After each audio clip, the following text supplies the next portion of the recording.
My older sister, F31, we will call her Jessie, went no contact with me and the rest of the family close to 10 years ago.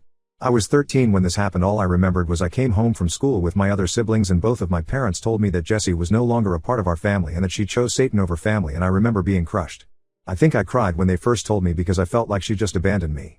After that conversation, my parents banned us from speaking about Jessie and removed all photos of her around the house.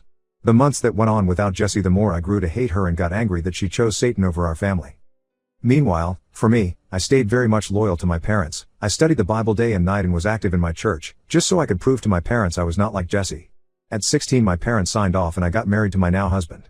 Then 6 months after our wedding, I got pregnant with my first child and I had a tough birth. It was an at-home birth, and to put it in simpler terms, I almost died. I lost a lot of blood and on top of that went into heart failure. I didn't know, but Jessie tried showing up to the hospital, but my parents had security escort her out. Jessie tried to reach out to me numerous times throughout the years, but I always blocked her because I was under the impression she was an apostate. Fast forward to now, I'm 23 and I have 4 daughters. Also recently found out I was pregnant and I went to an eye doctor appointment, and guess who was at the front desk? My older sister Jessie. I was kinda stuck for a moment because a part of me wanted to just hug her and tell her how much I missed her. But I just couldn't give in everything I was told about her. She tried to make small talk with me, but I gave her the cold shoulder a bit, towards the end of my visit. She gave me a card with her number and told me to please meet up with her to explain her side. After 3 days of going back and forth with myself, I decided to meet up with her, for closure initially. She told me she never wanted to leave me, but the church left her no choice. Her ex-husband that she was married to while she was in the church was abusive towards her and was beating the crap out of her, and she begged our minister to be released from marriage and he didn't allow it. Since she was scared for her and my nephew's life, she left. As awful as it sounds, I did not believe her, because her ex-husband got remarried to one of my friends and she has no visible signs of abuse, or let alone told me she was getting hurt by him. She then went into how our parents are a part of a cult and how it destroyed our family. I remember I did get angry with her and started calling her apostate, and that she was lying to protect herself from sin. She then just lets me have it and says, I've been trying to be nice to you because even if you don't feel like it, you're a victim. You were a child bride that also dropped out of school to become a wife and mother. The only reason why the church is nice to you is because of your daughters and they don't want to piss you off and lose the girls. If you want to continue to be brainwashed and spineless, be my guest, but if you can't leave for yourself, leave for your daughters. Then she just gets up and leaves. Ever since that conversation, I've been replaying everything I was ever taught in my life and questioning it. I've been Googling, reading Reddit stories, but thinking about the religion I invested so much time into being a complete lie is honestly too hurtful to think about. Especially my husband. Is our relationship a lie? Did he groom me, or was he also a victim of the circumstances of our religion? I have the answer to none of these questions and I quite honestly don't know if I want to know. Edit. Thank you everyone for the feedback. I've been reading all the comments and to answer a couple repetitive questions. I don't feel comfortable revealing what church I'm a part of, given I have no idea if anyone actually creeps on Reddit and I don't want to risk it. Secondly, my husband, he's not abusive towards me and never once hit me or his daughters.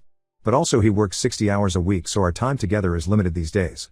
As far as my sister, she has sent me a follow-up text after our conversation apologizing to me for being blunt with me, and I haven't responded because I still have so much to think about and have virtually nowhere to start, it feels.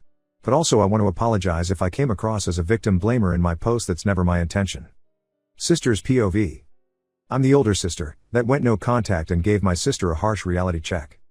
I saw that my sister posted here and the post gathered a lot of traction, so I thought it would be necessary to share my side. I'm Jessie and her story, and I commented on her post. I don't remember her exact username, but I'm here to offer a bit of better context. My little sister is in a religious cult that she's willingly participating in and in my opinion putting my nieces in potential harm's way. I know she sees me as some devil that was sent by Satan to tempt her, but I'm most definitely not that. I'm not gonna say what church to protect my sister, however, she should face some accountability given she's an adult now. But to start from the beginning, we come from a big family of 8 siblings, total of 6 boys and the other 2 which are me and my sister. I pretty much raised my siblings, being the third oldest, especially my younger sister, and it kinda hurt that she brushed past that in her post. But moving on, I looked after her and my siblings until I was married off, which was when I was 18, and it would probably be 16 if I wasn't firm about finishing high school, but I didn't want to get married, and the only reason why I married my ex-husband was because he was the only suitor at the time in the religion that was okay about me continuing my studies and go to college. I regret that now, given he was lying. He got me pregnant right away and was an abuser. I'm not going to go into detail, but he would have most likely killed me or my son if it wasn't for me leaving when I did. My son was also the main factor in why I left, so it's baffling to me that my sister has 4 daughters and does not ever have the urge to leave. Instead, continued to listen to these same men who told me I needed to stay with my abuser, because it was a testament from God that I needed to get through it with my husband. Then my birth givers, honestly they should be in jail if you ask me. Especially my father, he's a shit person. I saw him fist fight with my brothers regularly back when he was like 200 pounds and my brothers were like 80 pounds.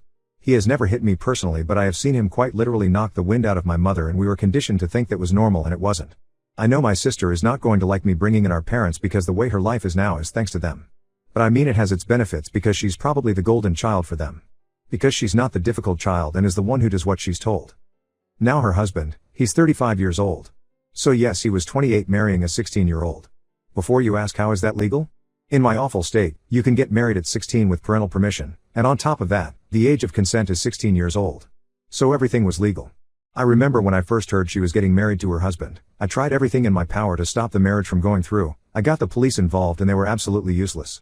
Because of the First Amendment, and on top of that, they privately interviewed my little sister and she basically said she's not being forced to do anything against her will.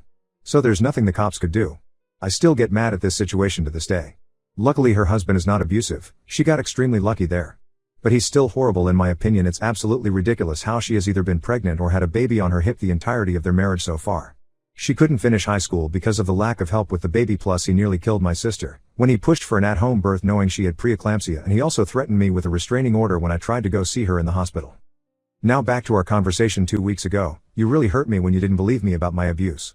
Like, I was honestly devastated that you would believe a man who signed his rights away as a father to protect his image than me, your sister. But I also know you're extremely naive and have been severely brainwashed, so I'm not mad at you. But I was indeed hurt by you. Given everything you ever told me, I believed you, without any hesitation. Also, when you didn't want to bring your daughters to meet my kids, that hurt me also. Especially seemingly you didn't want to acknowledge my kids when we met up. I'm saying this because I want you to know that your actions do have cause and effect on other people, because I don't think you understand that fully. I hate that I have resorted to a Reddit post to get your freaking attention, but maybe once you see the countless people in here saying the same thing, maybe you would realize I'm on your side, and I've always been on your side. The people in that organization only care about you and your family because you have daughters and you're still willing to pop more kids out for them and blindly follow them.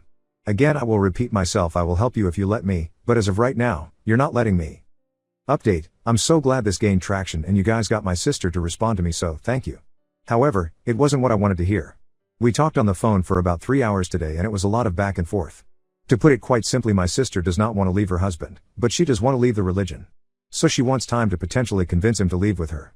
In my humble opinion, I don't see him leaving the church, but she thinks otherwise.